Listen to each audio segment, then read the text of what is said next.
Sebentar lagi akan kita saksikan kajian TSA Qofah Islamiyah bersama Ustadz Alif Bahtiar Al-Hafiz. Jangan lupa like, comment, subscribe. Bismillahirrahmanirrahim. Assalamualaikum warahmatullahi wabarakatuh. Innal hamdalillah nahmaduhu wa nasta'inuhu wa nastaghfiruh wa na'udzu billahi min shururi anfusina wa min sayyiati a'malina. من يهده الله فلا مضل له ومن يضلل فلا هادي له وأشهد أن لا إله إلا الله وحده لا شريك له وأشهد أن محمدا عبده ورسوله. اللهم صل وسلم على عبدك ورسولك سيدنا ومولانا محمد وعلى آله وصحبه أجمعين. اللهم علمنا ما ينفعنا وانفعنا بما علمتنا. اللهم زدنا علما نافعا ورزقا واسعا وعملا متقبلا. Ikhwan dan akhwat fiddin, hafizakumullahu ta'ala, jamaah sekalian yang dimuliakan oleh Allah subhanahu wa ta'ala. Alhamdulillah, yang pertama mari kita senantiasa bersyukur kehadirat Allah subhanahu wa ta'ala. Di pagi hari yang berbahagia ini kita kembali diizinkan oleh Allah subhanahu wa ta'ala untuk berada di tempat yang mulia dan barakah ini, baitun min buyutillah, dan Allah takdirkan kita berada di majlis yang mulia ini. Mudah-mudahan segala aktivitas yang kita lakukan senantiasa mendatangkan keridhaan dan keberkahan dari sisi Allah subhanahu wa ta'ala. Amin ya rabbal alamin. Kemudian salawat dan salam mudah-mudahan senantiasa tercurahkan kepada Rasulullah sallallahu alaihi wasallam yang telah membimbing umatnya dari kegelapan jahiliyah menuju Islam. Mudah-mudahan kita semuanya mendapatkan syafaatul uzma, syafaatipun Rasulullah sallallahu alaihi wasallam. Amin ya rabbal alamin. Dan kita berharap kepada Allah, bagaimana harapan kita adalah Allah senantiasa memberikan nikmat ilmu dan iman. Banyak di dalam ayat Allah subhanahu wa ta'ala Allah mengkorinahkan, mendekatkan antara ilmu dan iman.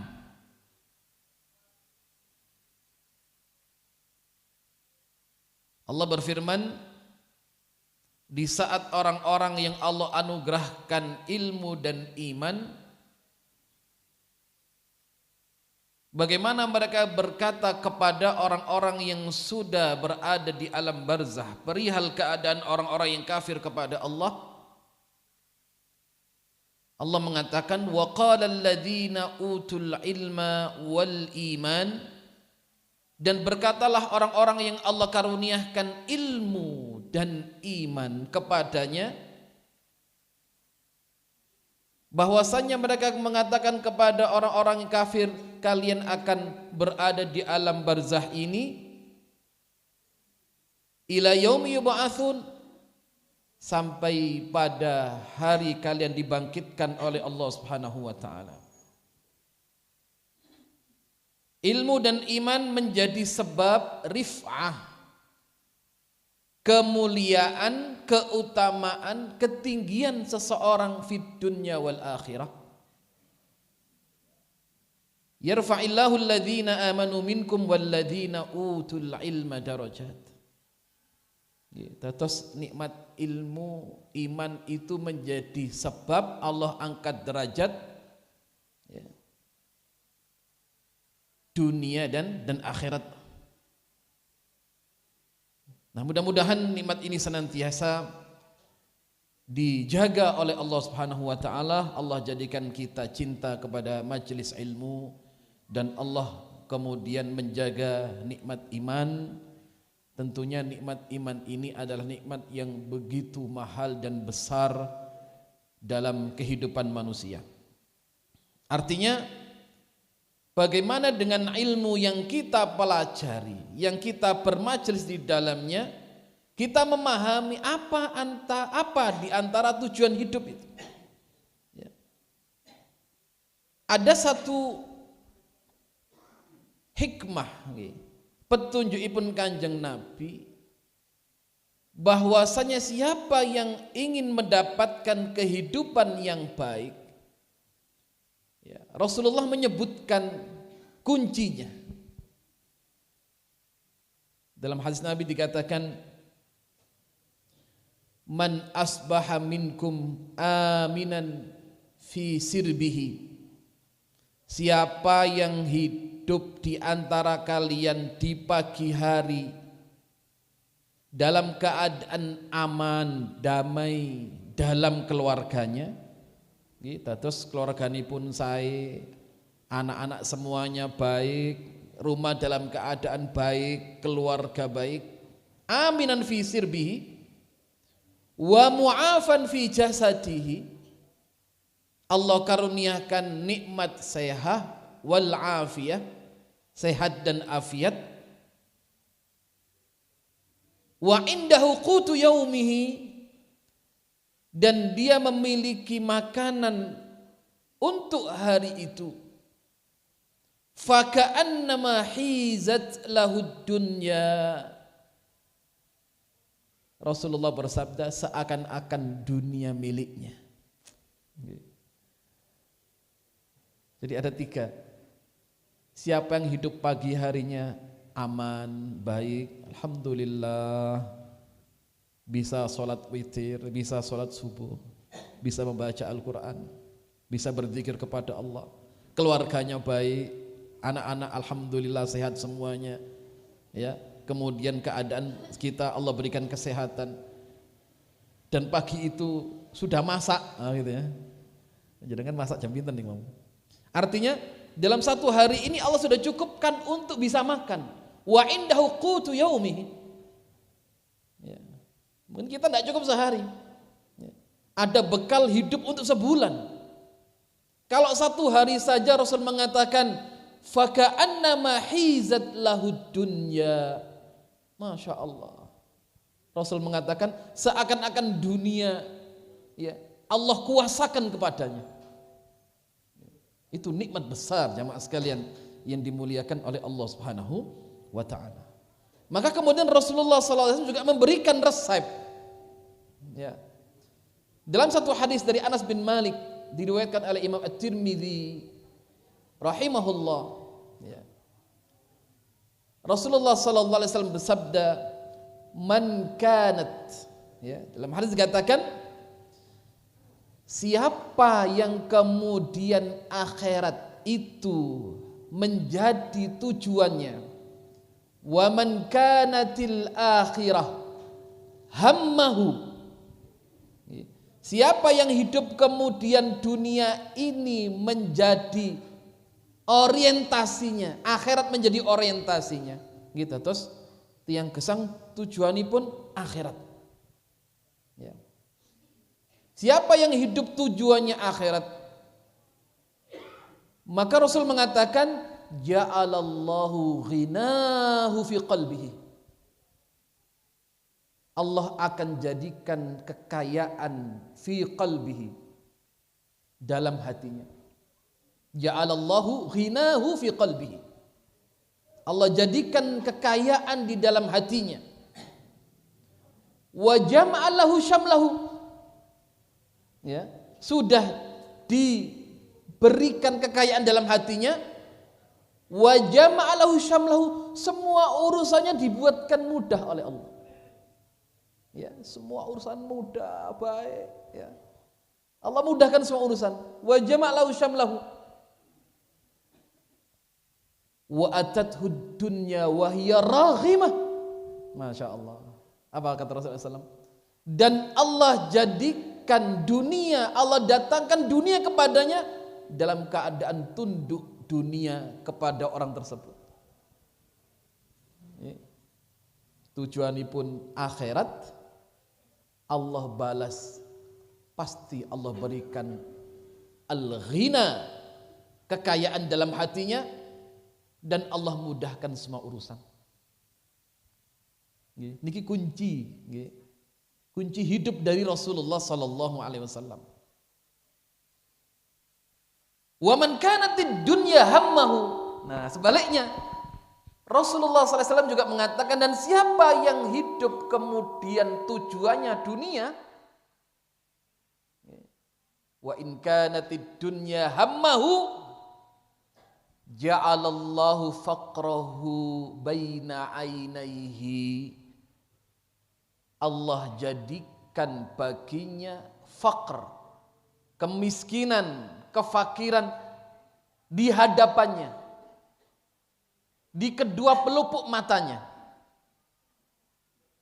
Wa farraqa alaihi syamlahu, Allah akan cerai-beraikan urusannya, Allah sulitkan hidupnya.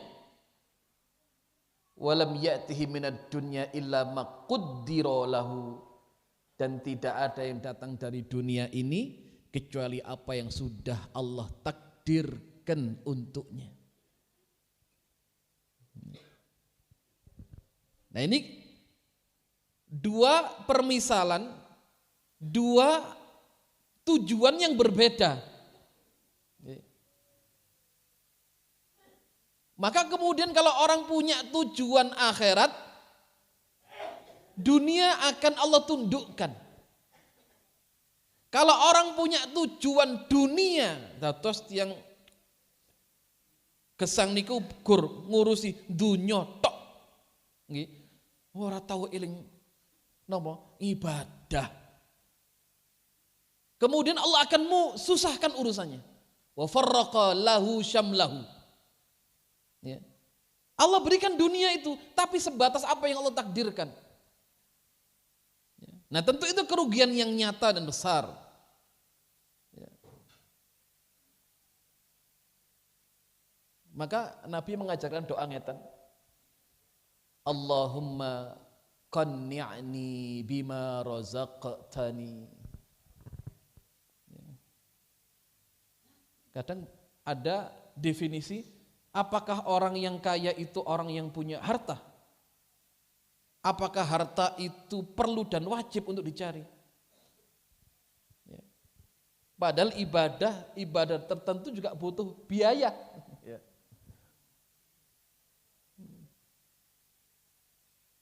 Ibadah haji berbiaya, berat berbiaya. Pakai antri gitu ya. Kita mau korban harus mengeluarkan uang. Banyak aktivitas-aktivitas ibadah ini butuh kepada harta. Maka kemudian Allah Subhanahu wa taala banyak menyebutkan, ya, memotivasi hamba-hamba Allah, wa anfiqu fi sabilillah wa la tulqu bi aidikum ila tahluka. Infaklah di jalan Allah. Jihad butuh biaya. Artinya apa? Sejauh mana orientasi orang hidup ini untuk dunianya. Nah, ini penting. Maka seorang muslim harus memahami sebatas apa hidup di dunia ini. Bukan berarti kemudian diartikan saya talak dunia, ya sudah saya hidup untuk akhirat saja. Kemudian dia tidak mencari nafkah sebagai kebutuhan untuk keluarganya. Ya, apakah kemudian tidak mencari harta yang mana harta ini digunakan fi sabilillah digunakan di jalan Allah Subhanahu wa taala. Ya. Maka Nabi mengajarkan doa, Allahumma qanni'ni bima razaqtani. Ya Allah, jadikan rezeki yang Engkau berikan kepadaku adalah rezeki yang cukup. Nggih. Qanaah niku artinipun cukup, barokah. Ya. Jadi Nabi tidak hanya meminta diberi uang rezeki yang banyak, tapi di sini mengatakan Allahumma qanni'ni bima razaqtani. Ya Allah, jadikan rezeki yang Kau anugerahkan menjadi rezeki yang qanaah. Ya. Rezeki yang cukup, barokah. Nah itu ya. Dalam hadis lain dikatakan qad aflaha, kata Nabi, beruntung, sukses orang yang menjadi seorang muslim. Wa razaqa kifafan, Allah cukupkan rizkinya. Wa qana'ahu Allahu bima atahu, kemudian Allah jadikan cukup, ya, sifat qanaah dalam hatinya. Ya. Nah ini yang paling penting. Kadang orang melihat sebatas, ya kadang gitu yang ini kadang sawang sinawang juga. Ya, sulit. Setiap orang itu punya permasalahan sendiri sih dalam kehidupannya. Ya setiap orang punya ujian masing-masing. Ya. Kadang ningali tiang nggih sawang sinawang, belum tentu karena kita melihat orang masya Allah. Kadang ya nelongsone ora diceritake kayak gitu ya. Itu banyak. Ya. Tapi kalau kemudian Allah berikan kekayaan dalam hatinya, masya Allah, itu terbesar dalam hidup. Kalau kemudian Allah berikan harta yang banyak, kelapangan rezeki, hatinya kaya, loh bagaimana justru kekayaan ini dijadikan wasilah untuk taat kepada Allah Subhanahu wa taala. Ya. Tapi kalau Allah jadikan kebakhilan dalam hatinya, maka sekian banyak kelapangan rezeki yang menjadi ujian untuk dirinya, menjadi penghalang daripada mengingat Allah Subhanahu wa taala. Ya. Jadi itu yang paling penting. Maka Islam tidak melarang seseorang untuk berusaha menjadi kaya, kemudian menabung, tidak. Ya. Dan Allah tidak kemudian mewajibkan atau menganjurkan orang untuk hidup miskin, tidak punya uang, tidak. Ya. Yang jelas adalah bagaimana hidup ini orientasinya untuk akhirat semuanya. Ya. Alhamdulillah kalau kemudian Allah berikan rezeki, bagaimana rezeki harta, ya, sebagian rezeki, ya, harta itu sebagian dari rezeki yang Allah berikan menjadi wasilah, ya, wasithah untuk taat kepada Allah Subhanahu wa taala. Ya, maka untuk menjadi orang dermawan tidak harus menjadi orang yang kaya, tidak. Ya. Untuk bisa menjadi orang memberi tidak harus punya uang yang sekian banyak, tidak. Ya. Tapi semuanya kembali kepada hati seseorang. Ya. Mungkin kita dapati, masya Allah, ya, banyak cerita. Ada kisah seorang nenek-nenek simbah, ya, dia bekerja mencari rezeki halal dengan semampunya, mengumpulkan kardus, ya, dia jual, dalam satu hari dapat sekian, dia kumpulkan 1 tahun beliau bisa berkorban seekor kambing. Ya.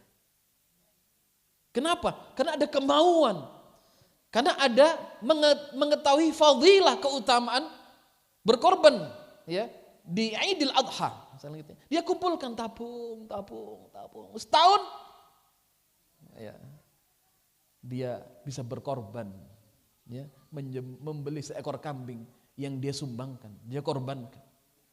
Ya. Berapa banyak orang yang mungkin pekerjaannya dalam nalar manusia, ya apa? Ya. Ternyata dia bisa berangkat umroh, misalkan gitu ya. Kenapa? Karena dia memiliki niat yang kuat. Gitu ya. Ya, ada kisah di satu daerah. Ada seorang laki-laki beserta ibunya berangkat umroh. Laki-laki ngajak adiknya untuk berangkat. Ayo berangkat. Wah, mboten gadah yatra kula niki. Lah mangkat pinten ya sak menten biayanipun. Ramadan niku umroh ya Ramadan. Akhirnya lah wis diselangi masih lagi.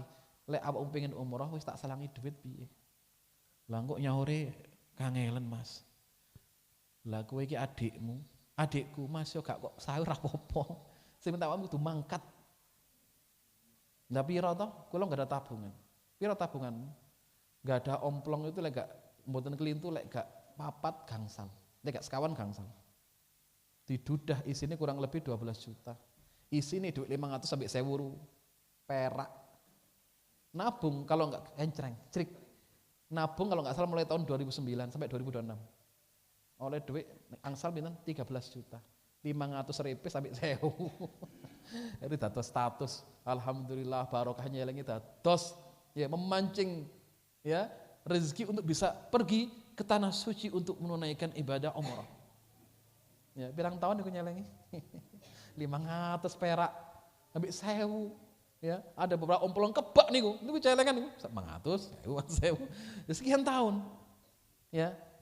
Tapi kan niku bentuk ikhtiar, usaha. Ya. Nah, urusan memberangkatkan itu urusannya Gusti Allah. Ada saja cara Allah memberatkan orang untuk mendekatkan diri kepada Allah Subhanahu wa taala. Sebagaimana juga ada saja cara Allah memberikan hidayah kepada seorang untuk dekat kepada agamanya.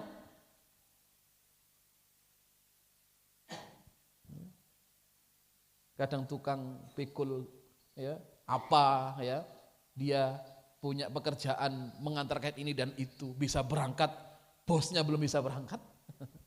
Ya. Itulah sejatinya kekayaan hati itu adalah di saat hati ini mengenal Allah, ya, maka Allah akan jadikan hatinya ini lapang. Ya. Dia mengerti, lu hidup ini untuk ibadah. Ya. Kita ini hidup ini orientasinya untuk akhirat.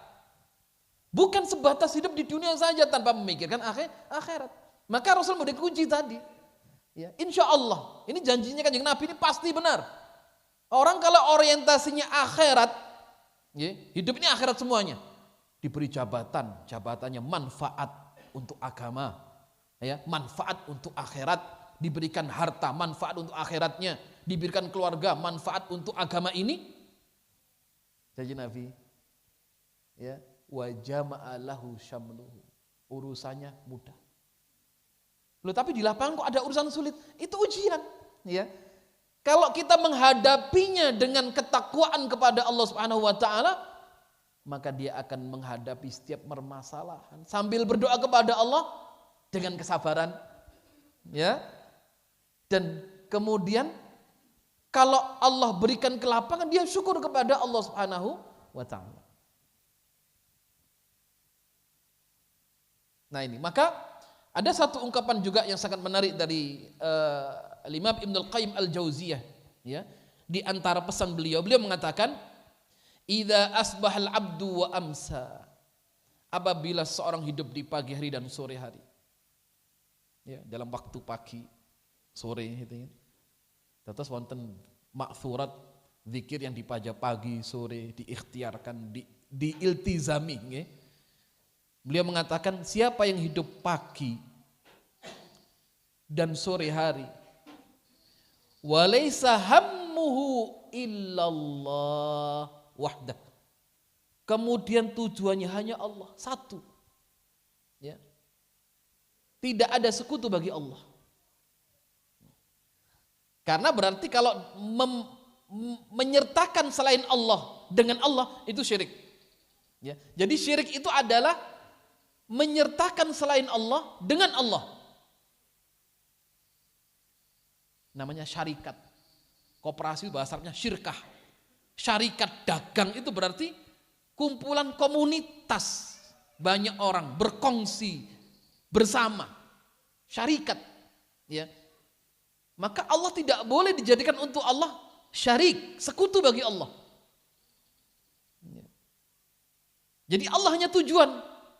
Kata Imam Ibnul Qayyim Al-Jauziyah, tahammalallahu subhanahu hawaijahu kullaha. Allah akan kabulkan, mudahkan semua hajatnya. Ya. Nah kadang ada permasalahan keyakinan kepada Allah ini kita kurang, kadang nggak yakin dengan doa, kadang juga kurang dalam berdoanya, ya, ta'alluq kepada Allahnya kadang kurang, gitu ya. Banyak ta'alluq ketergantungannya kepada selain Allah. Ya. Ini kadang yang menjadi dan menyebabkan apa? Allah kadang tidak mencukupkan hajat yang kita hajatkan. Jadi bahan muhasabah kula panjenengan sedaya nggih. Artinya apa?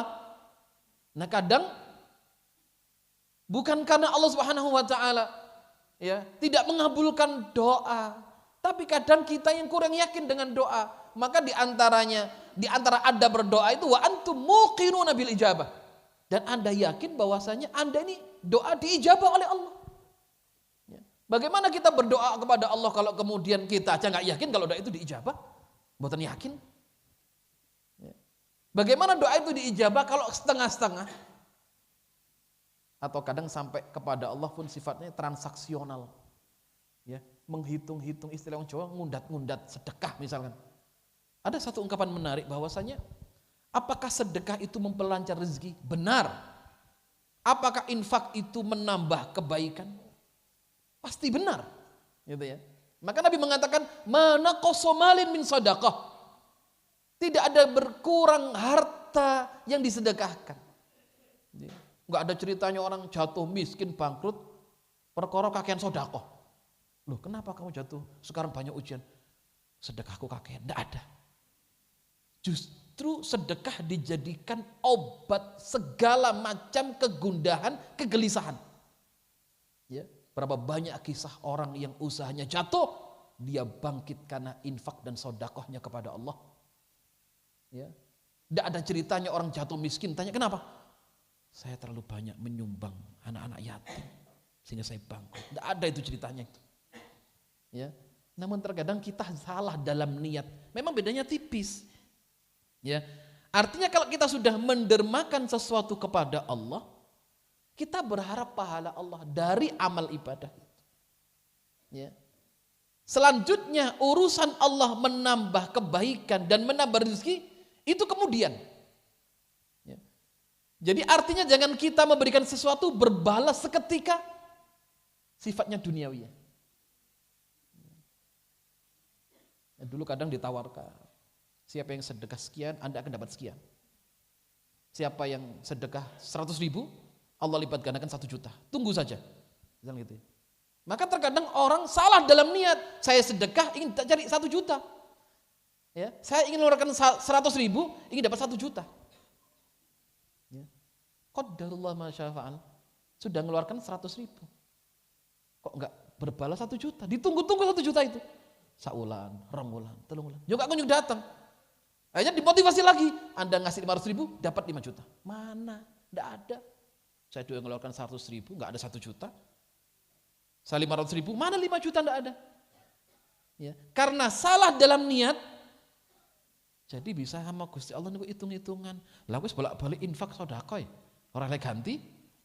Kan gitu. Ya. Jadi bagaimana setiap amalan itu lillah, itu nomor 1.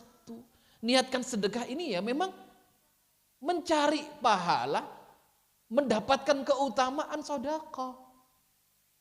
Misal dalam satu dikatakan nanti kelak di akhirat, di hari kiamat seseorang itu akan berada, berlindung di bawah payung sedekahnya di padang mahsyar yang tidak ada hari kecuali hari milik Allah. Ya, saat matahari didekatkan seseorang yang ahlu sedekah, dia berlindung dari teriknya panas di padang mahsyar di bawah payung sedekahnya, ya, sedekah yang dia keluarkan. Ini menjadi motivasi. Urusan nanti, rezeki itu nanti, ya. Dan itu terkadang Allah berikan bisa jadi seketika, bisa jadi kemudian membutuhkan waktu sekian bulan 1 tahun, atau menjadi tabungan kita kelak di akhirat. Ya. Misal lagi kadang beda tipis, sholatul duha, memperlancar rezeki, benar. Ya. Tapi niatkan ibadah itu lillahi wahdah. Urusan memperlancar rezeki itu datang kemudian. Kembali kepada hadis tadi. No, kalau orientasi kita ini Allah mudahkan. Ya. Tapi kalau niatnya salah, maka Allah akan sulitkan. Janganlah kemudian kita sholat duha niatnya ya, agar dikasih dunia banyak. Ya, itu ya. Kemudian niatkan pertama lillahi ta'ala. Kalau nanti urusannya yang kita minta dunia saja, akan menjadi hamba yang selalu ada transaksi dengan Allah dan akan selalu menghitung-hitung amal yang sudah kita lakukan, ya. Dan kemudian bertanya, sudah sekian banyak loh amal saya, sekian banyak salat duha saya, sekian banyak rakaat saya lakukan, kok saya nggak dapat apa-apa? Mana janjinya katanya sedekah menjadikan orang kaya? Saya nggak kaya-kaya. Ya. Akhirnya apa? Nah, ini satu sifat yang tidak baik. Ya. Artinya nanti akan menjadi orang yang bakhil sama Allah. Alah ngapa sedekah? Ya ora soge-soge diapusi misalnya gitu ya. Istilahnya gini, alah ngapa donga ora tau ijabah? Ngapain banyak doa enggak pernah dikabulkan sama Allah? Ya. Tapi kadang kita ini juga enggak yakin bahwasanya kadang kita enggak sadar. Ya. Di saat kita Allah berikan kemudahan, boleh jadi itu doa kita yang dahulu yang kita pun sudah lupa, enggak tahu kita itu. Ya. Maka harus membangun husnudzon sama Allah. Lu kadang enggak disangka-sangka, ya Allah dapat rezeki. Masya Allah. Nah ini boleh jadi doa dulu panjenengan sudah lupa doa itu sudah dulu diminta saat Anda salat witir, ya, saat kemudian Anda habis salat wajib berdoa kepada Allah. Nah boleh jadi terkadang doa itu Allah ijabah di saat yang memang Allah butuhkan. Kita minta rezeki kepada Allah di saat kita butuh, bukan di saat kita tidak butuh. Bisa jadi seperti itu. Di saat dalam kondisi sulit, ya, rezeki seret, ya, tiba-tiba ada rezeki datang. Masya Allah. Ya, boleh jadi itu adalah doa yang dahulu kita panjatkan kepada Allah dengan niat yang tulus, dengan tangisan air mata. Kemudian Allah ijabah di saat yang tepat. Tapi kadang kita nggak sadar, kadang lupa. Wah, ya seakan-akan itu hasil usaha kita sendiri. Wah ini karena kehebatan saya dalam berbisnis. Wah ini malah lebih bahaya lagi itu dan menjadi sesat nanti itu ya. Ya, saya seperti ini ya karena usaha saya. Sampai nanti bisa menafikan tidak ada Allah. Ini saya hebat karena saya, karena kemampuan saya mengelola bisnis. Nah, sandarkan semua kebaikan yang Allah berikan kepada Allah. Ucapkan dengan kalimat alhamdulillah. Ya, alhamdulillah, syukur kepada Allah. Ya, menambah juga ibadahnya kepada Allah Subhanahu wa taala. Ya, jadi Imam Ibnu Qayyim mengatakan orang kalau tujuannya Allah, tahammalallahu subhanahu hawaijahu kullaha. Allah mudahkan semua. Hawaij itu hajat kebutuhannya Allah selesaikan. Wa hamala anhu kullama ahammahu. Apa yang diharapkan Allah akan berikan. Ya. Maka memang ada model rezeki yang kita harus ikhtiarkan, kita cari. Ada rezeki yang datang sendiri. Ya, enggak diminta. Kadang baru niat gitu ya. Belum minta kepada Allah, baru niat ingin itu Allah ijabah. Ya. Tentu ini tidak menafikan ikhtiar ya. Jadi tidak menafikan untuk menentok oleh duit untuk langit ya enggak ya. Artinya tidak menafikan orang ya harus bekerja. Jadi menggabungkan antara dua ini ya. Ada usaha, ikhtiar, doa. Nah ini akhirnya apa? Fa idza azamta fatawakkal Allah. Setelah itu serahkan sama Allah. Ya. Tidak hanya doa saja itu enggak bergerak gitu ya. Ra'obah. Ya. Padahal dalam pergerakan itu ada barokah. Anda kalau dapat uang ya harus gerak. Ya. Kudu obah, misalnya gitu ya. Tapi wallahu ta'ala alam, kadang ada rezeki yang memang kita tidak sangka datang. Gitu ya. Kan ada kisah yang sangat masyhur bagaimana eh, Imam Asy-Syafi'i saat itu berdialog dengan gurunya, ya, Imam Malik, gitu. Dalam satu kajian, ya, Imam Malik mengatakan bahwasanya tujuan hidup ini ibadah. Ya. Jadi kalau orang tujuannya ibadah, Allah pasti berikan rezeki, Allah cukupkan. Ya. Kemudian beliau mengutip sabda Nabi, "Idza tawakkaltum 'alallah haqqa tawakkulihi." Kalau engkau bertawakal kepada Allah dengan tawakal yang benar, la razaqakum, Allah pasti berikan rezeki, kama yarzuqut thaira, sebagaimana Allah rezekikan kepada burung, taghdu himasan wa taruhu bidhanah. Dia pergi pagi hari lapar, pulang sore hari dalam keadaan kenyang. Allah yang menjaminkan rezekinya. Di saat itu kemudian dalam bermajelis Syafi'i, saat itu pulang izin untuk khidmah.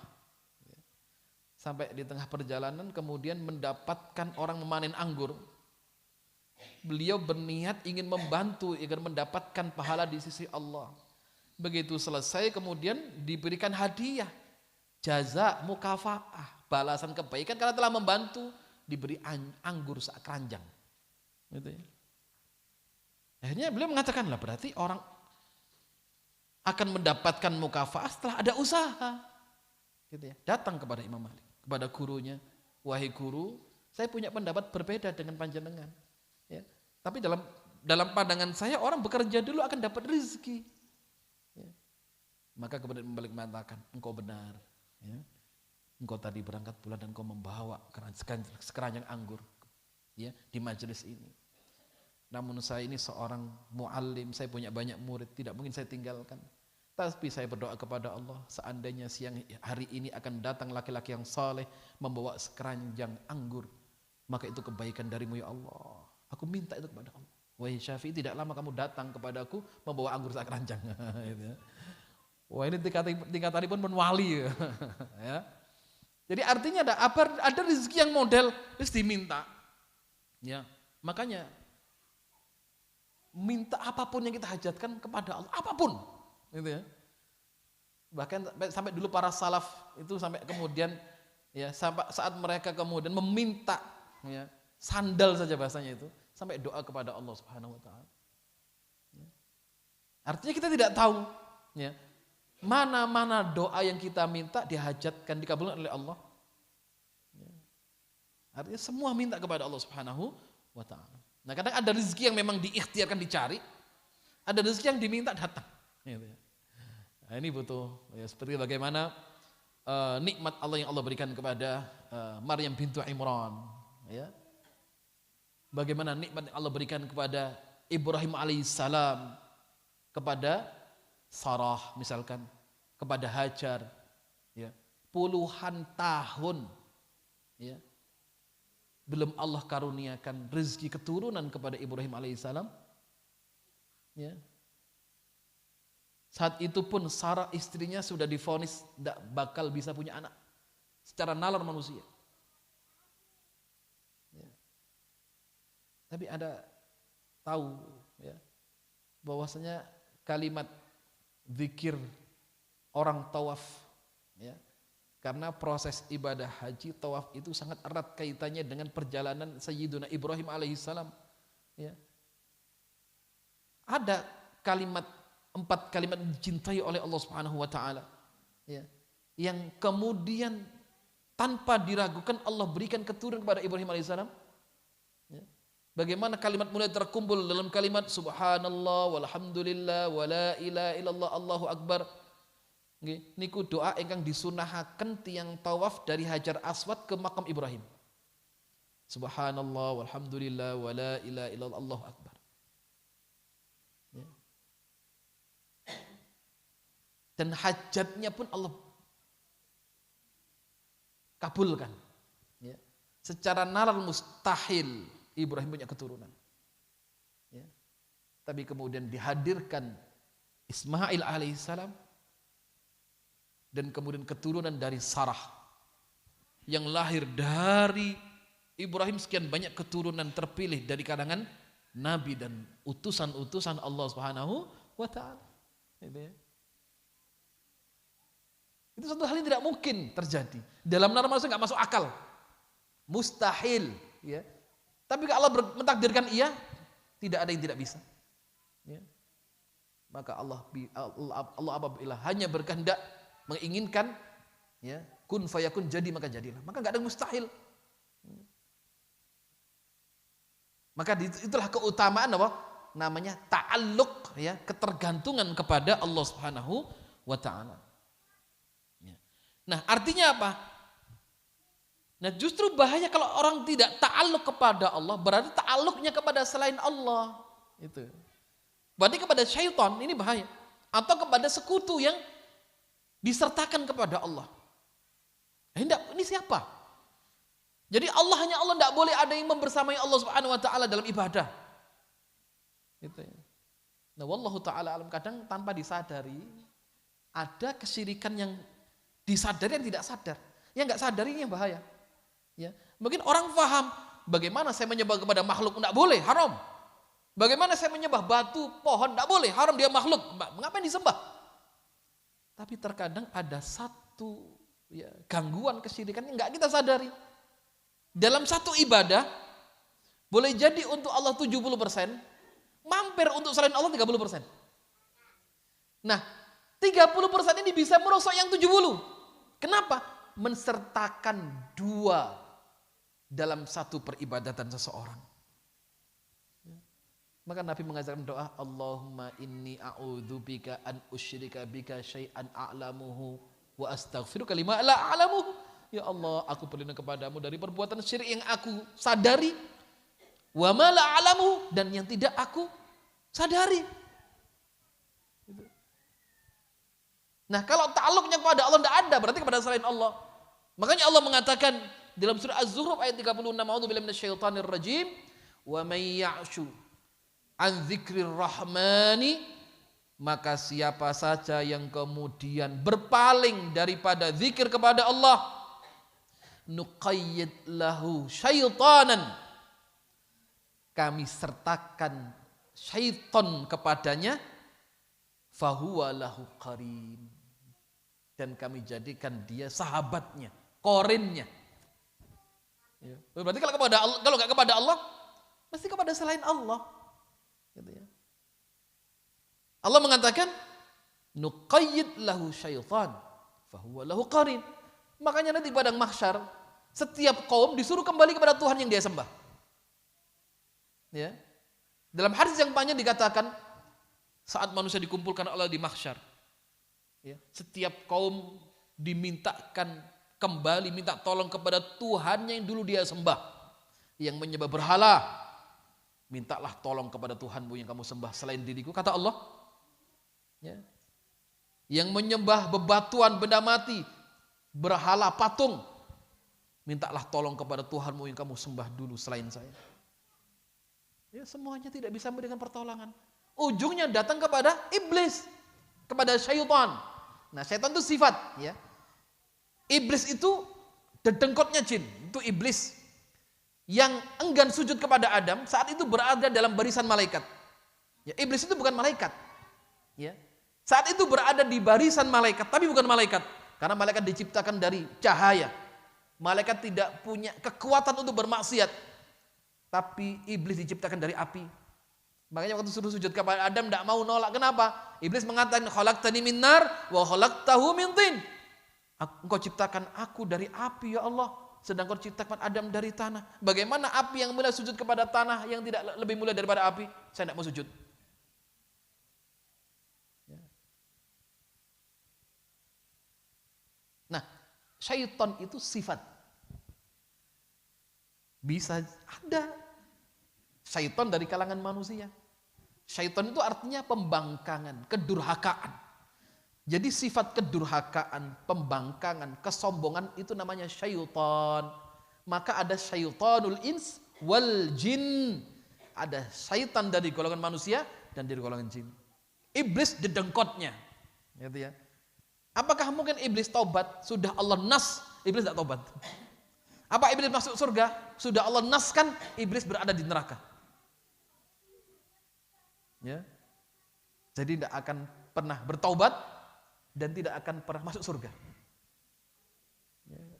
Maka ada firman Allah yang luar biasa. Ya, jadi saat kaum-kaum ini mencari Tuhan selain Allah, tidak ada. Dia larinya kepada syaitan.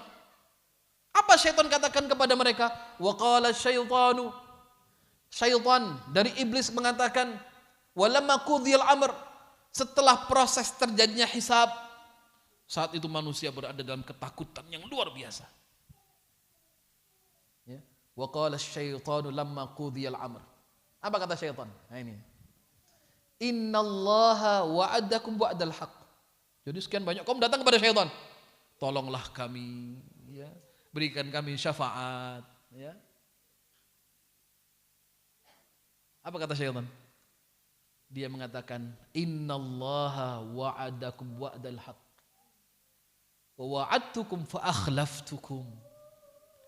Wahai manusia, sesungguhnya Allah berjanji kepada kalian dengan janji yang benar.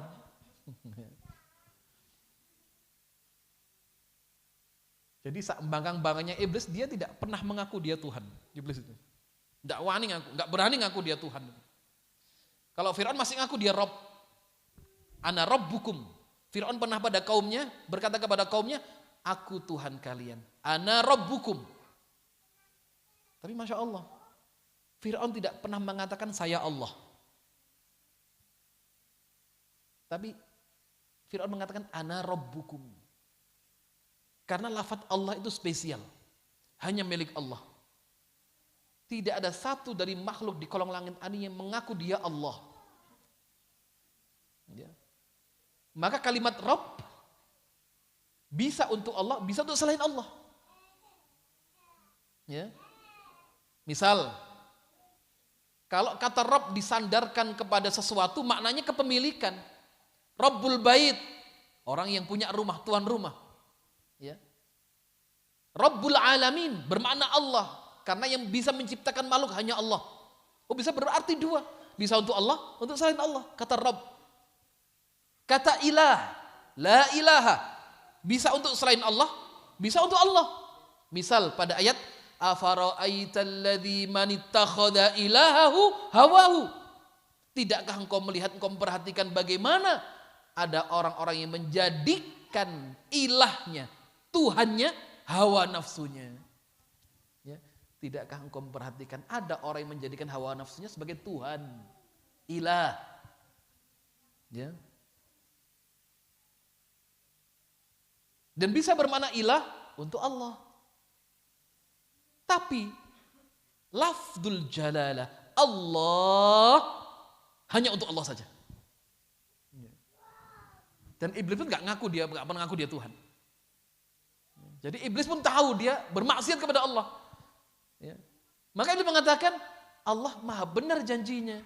Wa ana wa'adtukum fa akhlaftukum. Saya janji tapi saya ingkari. Ya. Innallaha wa'adakum wa'adal haqqi wa'adtukum fa akhlaftukum. Wa ma kana li 'alaikum min sultanin illa an da'autukum fastajabtum li. Saya tidak punya kekuasaan kecuali saya dulu menyeru kalian. Kemudian kalian menyambut seruan saya. Fala talumuni walumu anfusakum. Jangan salahkan saya, salahkan diri kalian sendiri. Ma ana bimusrihikum wa ma antum bimusrihi.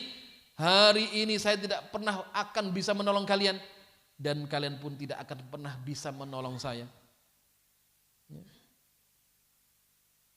Nah ini Allah tutup bercerita perkataan setan ini. Inni kafartu bima asyraktumuni qabl.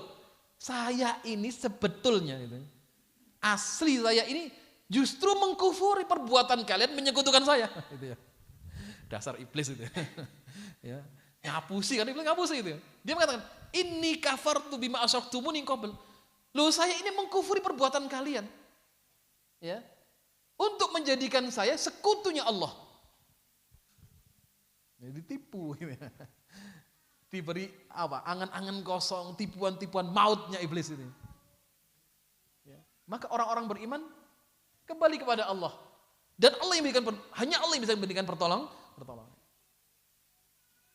Nah, itu artinya jamaah sekalian dimuliakan oleh Allah Subhanahu wa taala, bahwasanya orang kalau kembali kepada Allah, Allah tidak akan pernah mengecewakannya. Namun kalau ta'alluqnya kepada selain Allah, kepada manusia, akan kecewa. Ya. Wong manusia itu punya banyak pendapat, ya. Punya banyak usulan, setiap orang punya banyak masukannya berbeda-beda, ya. Kadang rapat yo, setiap kepala punya pendapat. Ya. Ya. Itu kalau kita hanya takluknya pada manusia mesti gelo, gitu ya. Tapi kalau kepada Allah, ya, Allah tidak akan pernah mengecewakan hambanya. Ya. Nah, ini semuanya adalah kunci yang ditunjukkan, ya, oleh Rasulullah SAW bagaimana kita hidup ini, Bismillah, hanya kepada Allah Subhanahu Wa Taala. Ya. Jadi kehidupan ini bagaimana diikuti secara mengalir seperti aliran air, gitu ya. Itu yang terbaik. Ini tujuan utama ibadah. Selebihnya tabi, mengikuti.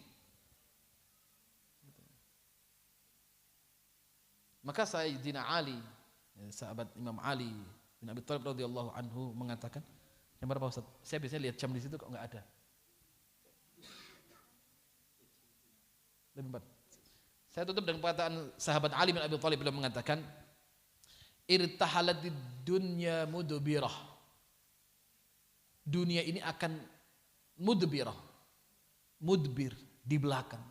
Seperti orang berjalan 1, 2, 3 langkah, semakin jauh, semakin jauh. Irtahalatid dunya mudbirah. Dunia ini akan ada di belakang. Ditinggalkan 1 langkah, 2 langkah. Wartahalatil akhirah mukbilah. Kita dekat dengan apa? Dengan akhirat. Mukbilah. Ya. Tanda-tanda sudah banyak dilihat. Sudah mulai beruban. Nah, ya. Yang dulu wajahnya kencang sudah mulai keriput. Ya. Yang dulu rumongsoi sing lanang paling ganteng, sing wedok paling ayu sudah mulai menua. Ya. Sudah berubah. Yang dulu kuat mulai melemah. Itu fitrah manusia. Gak ada manusia yang abadi. Yang abadinya itu di surga. Di surga panjenengan muda semua. Ya. Usianya sama. Mungkin kalau panjenengan itu menjadi ahlul jannah al-firdaus. Ya. Wartahlatil akhirah mukbilah. Apa kata beliau? Walikulli wahidatin minhuma banun. Masing-masing dari 2 negeri ini memiliki pecinta-pecinta. Nasihat beliau mengatakan, fakunu min abna'il akhirah wala takunu min abna'id dunya. Jadilah kalian pecinta-pecinta akhirat. Jangan jadi pecinta-pecinta dunia. Fa innal yauma amalun wala hisab. Di dunia ini yang ada hanya amal, la hisab, tidak ada hisab. Wa ghadan, di akhirat hisabun wala amal, yang ada hanya hisab dan tidak ada amal. Tidak ada ceritanya orang ingin beramal kembali setelah menghadap Allah. Tidak ada ceritanya orang ingin hidup lagi memperbaiki amalnya, tidak ada. Ya, semua kembali kepada Allah dengan membawa kebaikan masing-masing, ya, dengan keburukan pun yang dia bawa, ya. Ya, maka dari itu dunia ini adalah wasilah ilal akhirah, ya. Bukan berarti kemudian dunia ditinggalkan. Allah mengatakan wabtaghi fi ma atakal daral akhirah wala tansa nasibaka minad dunya. Carilah akhirat tapi jangan lupakan dunia, ya. Dunia justru menjadi wasilah. Nah, orang kalau enggak hidup di dunia enggak akan masuk surga. Gitu ya. Allah mengatakan kulu washrabu hani'an bima asraftum fil ayyamil khaliyah. Saat ahli surga berada di surga, apa kata Allah? Allah mengatakan hani'an, ya, kulu washrabu, wahai ahli surga, makanlah minumlah di surga ini, hani'an lakum, kesejahteraan atas sekalian, bima asraftum fil ayyamil khaliyah, karena usaha kalian dahulu di mana? Di dunia. Al-ayyam al-khaliyah ma'nahu fid dunya, ya. Allah katakan selamat, kesuksesan, kesejahteraan karena amal dulu kalian fid dunya bima aslaftum fil ayyamil khaliyah. Mudah-mudahan Allah Subhanahu wa taala senantiasa membimbing kita dalam kebaikan dan Allah karuniakan keistiqamahan dalam kebaikan, dan mudah-mudahan Allah Subhanahu wa taala kelak memasukkan kita semua ke dalam surga Allah Subhanahu wa taala bersama orang-orang terbaik minan nabiyyin was-siddiqin wasyuhada'i was-salihin wa hasuna ulaika rafiqa. Hada ma aqulu lakum. Jazakumullahu khairan katsira. Subhanaka Allahumma bihamdika asyhadu an la ilaha illa anta astaghfiruka wa atubu ilaik. Wallahul muwaffiq ila aqwamit thariq. Assalamualaikum warahmatullahi wabarakatuh.